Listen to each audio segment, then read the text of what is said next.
बिस्मिल्लाहिर्रहमानिर्रहीम। अस्सलामुअलैकुम गाइस। आज जो है मैं एक और क्वेश्चन के साथ यहाँ पे आई हूँ और उसे मैं इंशाल्लाह अपनी पूरी कोशिश करूँगी कि मैं हर लिहाज से उसे समझा सकूँ ताकि आप लोग अपने पेपर्स में उसे अच्छे से अटैम्प्ट कर पाएँ। So without any delay let's get started. But आप लोगों को मैं जो क्वेश्चन बताने चाह रही हूँ, आप लोगों को थंबनेल से पता चल गया होगा कि आज जो है हम लोग साइको एनालिटिकल एलिमेंट्स देखेंगे कि कैसे किसी किस्म के इवेंट्स जो हैं उस बिलवड की मदर यानी कि सेथ की साइकी से लीड करते हैं।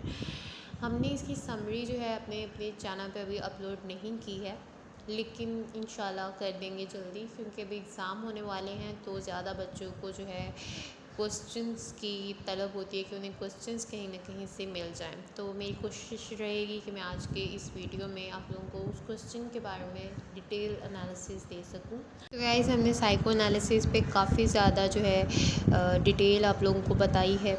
मेरे चैनल पे मैंने 2 से 3 वीडियो ऑलमोस्ट अपलोड की हुई हैं साइको एनालिसिस की डिटेल पे। आप लोग पहले उन लेक्चर्स को अप्रोच कर लीजिएगा, जिसका लिंक जो है मैं डिस्क्रिप्शन बॉक्स में ऐड कर दूँगी। आप लोग उस लिंक पे क्लिक करके साइको एनालिसिस की थ्योरी को अप्रोच कर सकते हैं। देन आप लोग इस वीडियो को सुनिएगा, इंशाल्लाह आप लोगों को ये क्वेश्चन बहुत अच्छे से क्लियर हो जाएगा।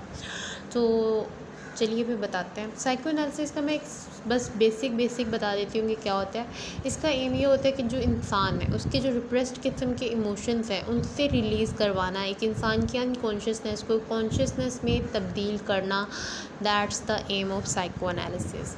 हम लोग देखते हैं कि साइको एनालिसिस की जो थ्योरी है वो ये कहती है कि जो इंसान के प्रेजेंट इमोशंस होते हैं या प्रेजेंट किस्म का जो उनका बिहेवियर होता है, जो अपनी प्रेजेंट लाइफ में वो अपना बिहेवियर शो कर रहे होते हैं with in a society, with in people, with in a group, वो सारा एक डायरेक्ट कॉन्सिक्वेंस होता है हमारे पास्ट एक्सपीरियंसेस का। या यू कैन से दिस के जो हमने हमारे जो पास्ट एक्सपीरियंसेस होते हैं उनका बहुत ज़्यादा इन्फ्लुएंस होता है हमारे प्रेजेंट पे।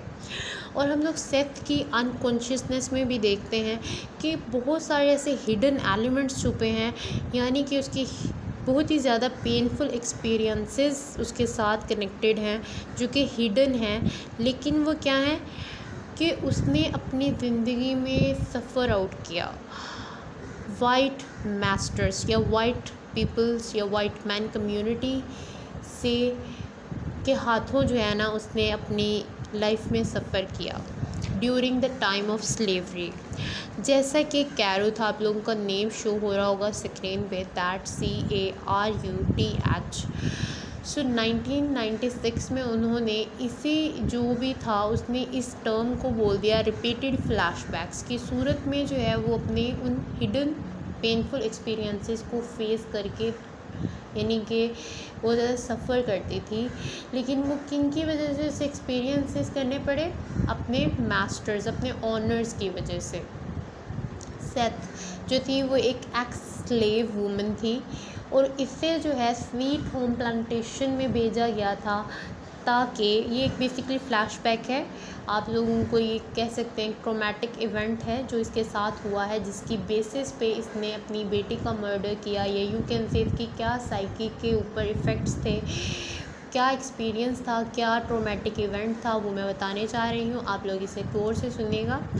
तो गाइज़, ये कि हम देखते हैं कि सेथ मतलब इतना ज़्यादा क्रूएलिटीज़ की मतलब वजह से भी फिर भी इस काबिल थी कि उसने शादी कर ली हेल नाम के बंदे से और उसके बाद उसके 3 बच्चे हुए। And the thing is now I am going to reveal the traumatic event, that is कि इसका रेप कर दिया था स्कूल टीचर्स के नेफ्यूज़ ने, यानी कि उसके ब्रेस्ट मिल्क को सक कर लिया था, जो कि बहुत ही ज़्यादा हीनियस एक्ट है। और यू कैन से दैट कि it's full of criminal act, right.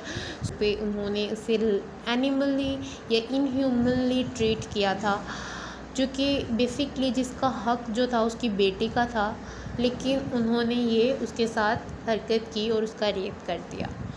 हम देखते हैं कि ये जो ट्रॉमेटिक इवेंट था ना सिर्फ उसकी बॉडी पे अफेक्टेड था बल्कि उसकी साइकी पे भी था, जिसके एक ऐसे किस्म के अनरिकवरेबल स्कार्स जो थे ना वायलेंस के, इस रेप के, उसकी सिर्फ बॉडी पे नहीं असरअंदाज थे बल्कि उसकी माइंड की साइकी पे भी थे। और हम देखते हैं किस किस्म की शेप में थे वो ये थे फ्लैशबैक की सूरत में थे, नाइटमेयर्स की सूरत में थे। नाइटमेयर्स मीन डरावने ख्वाब और रेपिटेटिव फिनोमेना की तौर पे थे।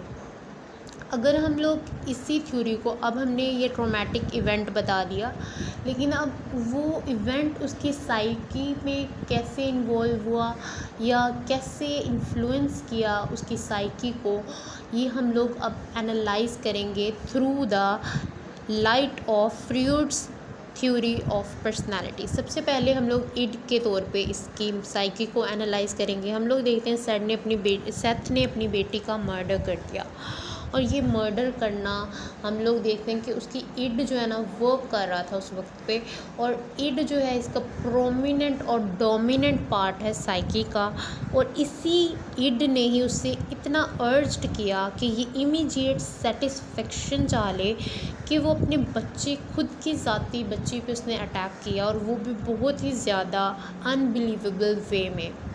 और इसी एक्ट यानी कि अपनी बेटी के मर्डर के एक्ट जो इसने किया, वो इस कदर मॉरल इम्प्लिकेशन के ख़िलाफ़ था कि इसकी सुपर ईगो हर्ट हुई। सुपर ईगो मतलब कि जहाँ पे हमें किसी का कोई ख़याल नहीं होता, बस अपनी चीज़ों को इमीडिएट सेटिस्फेक्शन चाहिए होती है, हर चीज़ को इमीडिएटली रिस्पॉन्स मतलब चाहिए होता है खुद को, ठीक है। तो अब क्या था कि जो लोगों की, इसकी कम्युनिटी के जो पीपल थे ना, उनकी एक्सपेक्टेशंस के भी बिल्कुल अगेंस्ट था ये एक्ट, और जितनी भी इसकी कम्युनिटी थी उसने सेथ के इस बिहेवियर को, इस प्रेजेंट बिहेवियर को डिसअप्रूव्ड किया। हम लोग देखते हैं कि सेथ ने एक पर्टिकुलर जो है ना कोट बोली, दैट इज़ के Those 28 happy days were followed by 18 years of disapproval and a solitary life। मतलब ये कि उसके 18 साल जो ज़िंदगी के थे वो थे डिसअप्रूव्ड थे, और एक बिल्कुल ही यानी कि सॉलिट्यूड किस्म की लाइफ थी, सॉलिटरी लाइफ थी, यानी कि बिल्कुल डिसअपॉइंटेड थी। उस डिसअपॉइंटेड सिचुएशन में इसने 18 साल अपने गुजार दिए, और उसके बाद कहीं जाके इसे 28 डेज़ खुशी के नसीब हुए, ठीक है। तो यहाँ पे हमें उसकी मेंटल लेवल और उसकी साइकी का पता चल रहा है कि वो किस हद तक डिसअपॉइंटेड थी अपने पास्ट में, लेकिन अब वो अपने प्रेजेंट के जो 28 डेज़ थे उससे कितना ज़्यादा खुश थी, ठीक है। अब क्या था, सुपर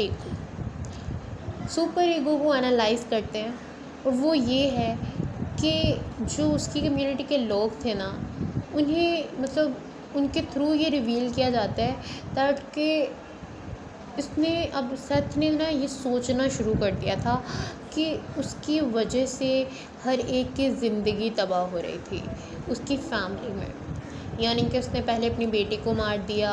उसके अलावा इसे लगने लगा था कि इसकी वजह से इसकी सास यानी कि बेबी सक्स की ज़िंदगी भी ख़राब हो गई है, उसकी ज़िंदगी को भी इसने रुइन कर दिया है, एंड सेथ खुद को ब्लेम करती है फॉर बेबी सक्स कोलैप्स, ठीक है। अब क्या था कि इसके उस गिल्ट ने, कैसा गिल्ट, जो इसने अपनी बेटी को मर्डर किया था, वो इससे ऐसे लगने लगा था कि जैसे ना इसने अपनी जो उंगलियां हैं यानी कि फिंगर्स हैं ना, उन्हें ऑयल में डिप कर दिया, सोक्ड कर दिया है उसमें, और वो गल सी जाती हैं। मतलब लाइक अगर हम लोग काफ़ी देर तक पानी में अपनी उंगलियां सॉफ्ट करके रखें तो वो थोड़ी सी गल सी जाएंगी, सड़ जाएंगी थोड़ी सी, तो वैसी किस्म की से सिचुएशन फील हो रही है, वैसे किस्म की उसकी कंडीशन हो गई है। उसका मेंटल जो कंट्रोल था वो उसके बाहर हो गया है, एंड दैट्स के जो सेथ की गिल्टी की फीलिंग्स थी वो इस कदर डेंजरस हो गई कि उसकी पर्सनालिटी भी बर्दाश्त नहीं कर पा रही। अगर हम लोग ईगो को इसमें एनालाइज करें तो हम लोग देखते हैं कि इसकी ईगो ने बहुत सारे डिफेंस मैकेनिज़्म को डेवलप किया। डिफेंस मैकेनिज़्म ऐसे किस्म के बिहेवियर्स होते हैं यानी कि जिनको अपने ऊपर अप्लाई करके हम लोग अपने रिप्रेस्ड किस्म के बिहेवियर से निजात हासिल कर सकते हैं। या कुछ ऐसे एक्सपीरियंसेस से निजात हासिल कर सकते हैं जो हमें हर्ट करें, हमें पेन दें, हमें तकलीफ़ दें, ठीक है, और वो अनफॉरगेटेबल हो, यानी कि उन्हें बुलाया ना जा सकता हो। और उसी किस्म के डिफेंस मैकेनिज़्म को डेवलप किया इसकी ईगो ने। सबसे पहला तो हम करेंगे रिप्रेशन। रिप्रेशन होता है अनएक्सेप्टेबल और थ्रेटनिंग थॉट्स जो होते हैं ना, पेनफुल आइडियाज़ के या इवेंट्स कुछ ऐसे हुए होते हैं जो बहुत ही ज़्यादा थ्रेट कर रहे होते हैं इंसान को, उसकी कॉन्शियस स्टेट ऑफ माइंड से अनकॉन्शियस स्टेट ऑफ माइंड तक। हम देखते हैं सेथ ने बहुत ज़्यादा कोशिश की अपना बेस्ट देने की कि वो अपने उन अनप्लेजेंट किस्म के और रिप्रेस्ड किस्म के इमोशंस और थॉट्स को भुला सके जो कि उसने अपने पास्ट में उसके साथ हुए हैं। उसकी जो डिज़ायर है टू सीक सेटिस्फेक्शन वो इस कदर बढ़ गई है कि बिलवड अब वापस आ गई है, वो भी एक फुली ग्राउंड वुमन में। सेथ का जो गिल्ट है वो बिलवड को रीइंकारनेटेड कर देता है।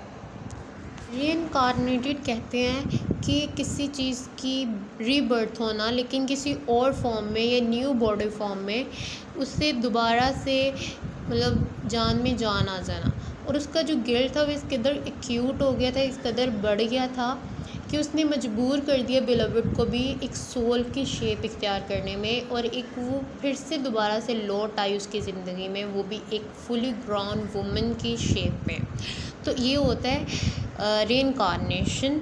अब हम आते हैं जी प्रोजेक्शन पे, दैट इज़ कि ये एक वे होता है कि हम लोग किसी और को ब्लेम कर रहे होते हैं, हालांकि गलती खुद की होती है, खुद की गिल्टी फीलिंग्स की वजह से हम लोग किसी और को ब्लेम करते हैं, हालांकि उसका कसूर नहीं होता। फॉर एग्ज़ाम्पल लाइक अगर हम लोग देखें कि एक डॉक्टर है, उसने ऑपरेशन किया है किसी का, और उस ऑपरेशन, उस सर्जिकल ऑपरेशन के दरमियान में ही उस पेशेंट की डेथ हो जाती है, और उस पेशेंट के जो रिलेटिव्स होते हैं वो क्या करते हैं, उन्हें लगता है कि उनके जो पेशेंट है ना उसकी डेथ ही डॉक्टर की वजह से हुई है। हालांकि ऐसा तो नहीं होता ना, वो तो फेट में लिखा होता है।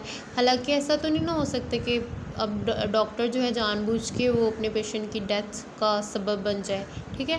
तो हम लोग जानबूझ के किसी और को ब्लेम करते हैं, हालांकि ऐसा होता नहीं है। अब हम देखते हैं कि इस सेथ के केस में क्या होता है। सेथ के केस में प्रोजेक्शन इस तरह से एम्प्लॉयड है कि जो सेथ की ईगो है, जब उसने ये बिलीव करना स्टार्ट कर दिया था कि ये वो नहीं थी जो अपनी बेटे की मर्डर थी, बल्कि वो वाइट मैन कम्युनिटी थी जो कि उसकी बेटे की मौत का सबब बनी, और ये तो जस्ट अपनी बेटी को स्लेवरी की ब्रूटैलिटी को बर्दाश्त करने से या उसकी अब्यूज़ से बचाना चाहती थी, इसलिए उसने मर्डर किया। लेकिन बेसिक जो रीज़न थी, इसे लगने लगा था कि वो थे वाइट कम्युनिटी, वाइट ऑनर्स, जो कि अपनी ऑनरशिप में आके दूसरों को नुकसान पहुंचाते हैं। तो ये थी जी overall psychoanalysis within Beloved. तो मेरे चैनल को सब्सक्राइब कर दीजिएगा। If you have any kind of a question related to the lecture you can ask through the comment section, I will definitely reply you. और दुआ में याद रखिएगा। अल्लाह हाफ़िज़। नेक्स्ट लेक्चर में इंशाल्लाह फिर से मुलाकात होती है।